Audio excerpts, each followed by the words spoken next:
За хөхөө тэгвэл гүйцэд сурлахад одоо тулгардаг дараагийн нэг бэрхшээл бол хөхийг одоо буруу амлуулах буюу зөв амлуулахгүй байх. Тэгэхээр хүүхдийг одоо төрсэн цагаасаа бид нэг дээрээ тавих хүүхдэд амлуулдаг шүү дээ. Энэ амлуулалт одоо зөв байхаас эхлээд дандаа зөв байна гэсэн үг бол биш. Хүүхэд одоо ингээд хөхөө явцдаа өдөр бүр янз бүр болж идэг. Заримдаа зөв амлална, заримдаа зөв хөхөндөө, заримдаа баруун хөхөө зөв хөхтөгөөс мал заримдаа зүүн хөхөө зөв хөхөх ч юм уу ингээд өдөр бүхэн өөр байдаг. Тэгэхээр тухайн ээж яг хөхүүлж явах явцдаа маш сайн төвлөрч хүүхдэд зөв амлуулах хэрэгтэй. Тэгвэл зөв хөхөж зөв амлуулж байгааг одоо мэдэх шинжүүд байдаг. За хамгийн ихний шинж болохоор хүүхэд амаа том ангасан байх. Доод өрөө хөхөнд хүрсэн байх. За доод уруул болон дээд уруул ингээд цорбоосон байх. Хөхний нөсөөд хэсгийг ихэнхийг нь амандаа өмгөж чадсан байх. Хүүхдийн хамар хөхөнд ойрхон байх. За мөн хүүхд их биеэрээ ингээд шулуун байх. Ээж рүү шулуун харсан байх. Эдгээр шинжүүд байх юм бол ер нь хүүхд чинь зөв хөхөө хөхж байна гэсэн үг. Хэрвээ буруу хөхөө хөхж явах юм бол хүүхэд хий залгидаг, гидсэн дүүрдэг, дутуу хөхдөг, хүсвэний гарц багасдаг. Тэгээ мөн одоо төгсгөлийн хэсгийн сүгээс гүйцэд сайн хөхж чаддаггүй, мөнжигтэй сүгөө ууж чаддаггүй учраас хүүхэд гүн унтаж чаддаггүй, сайн одоо цаддаггүй. За дээрэс нь мэдээж сайн жин нэмдэггүй байх нэ. За дараагийн нэг чухал одоо хамгийн одоо ээжид одоо зөв мэдээлэл өгдөг шинж бол юу юм гэхээр энэ эрүүний хөдөлгөөн байдаг. За би та бүхэнд харуулъя. За хэрвээ хүүхэд чинь ингэж хөгжөөл буруу хөгж ийн гэсэн үг дахиад харуулъя.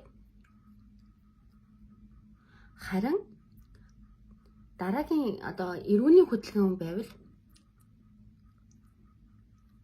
ингэж хөгжөөл хүүхэд чинь зөв хөгж ийн гэсэн үг.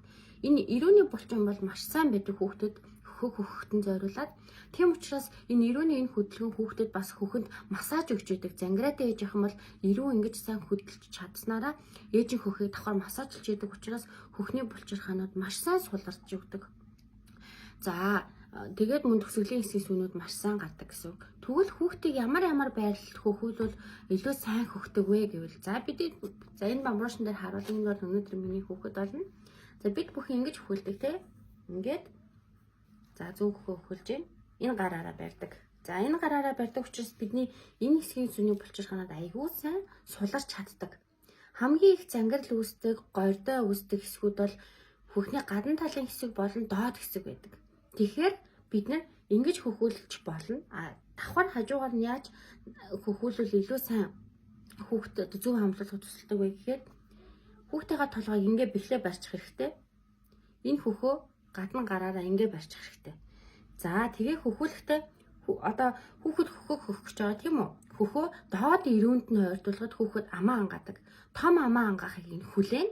За том амаа ангаагаад маш хурдан анзаарах хэрэгтэй. Том амаа ангаангууд нь хүүхдийн толгойг хөхөнд нь яг юм бугууны кист хөдөлгөөн шиг хөхөнд нь ойртуулна гэсэн үг. Ингээд хөхний толгой болон нөсөөтэй хэсгийг амд нь гүцэд хийгээд ингээ маш сайн нэгт байрна.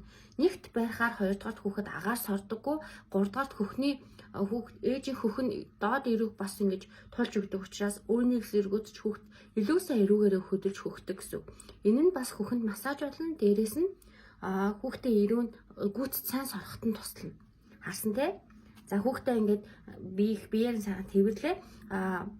Би бол том байсан ч гэсэн үлгэдчдэг хөл гарын сарвнаад ахгүй амар гарыг нь дараад ч юм эсвэл хөл хэсгийг нь үлгэдүүд ингээд барьцдаг. За тэгээд хүүхдээ бэлтжээлээ. Хүүхдээ эрүүн доод эрүүнд нь хөхөөнийхөө толгойг хүргэлээ. Хүүхэд том амаа ангаалаа. Ингээд толгойг нь хөхөндөө маш сайн нарж байна. Хүүхдийн нүрийг харах гэдэг шаардлага байхгүй ч хөхүүлж авах үедээ. Ингээд сайн дараад өгчин. За энэ тохиолдолд хүүхэд маш сайн хөхдөг. Нөгөө талдаа ч гэсэн адилхан. Хүүхдийн толгойг ингээд гараараа ингэ бэхлээ барьж байна. Хөхөө энэ гараараа тулаа барьж байна. Хүүхдийн амыг ангаахыг хүлээлээ. Хамгийн томоор ангаалаа.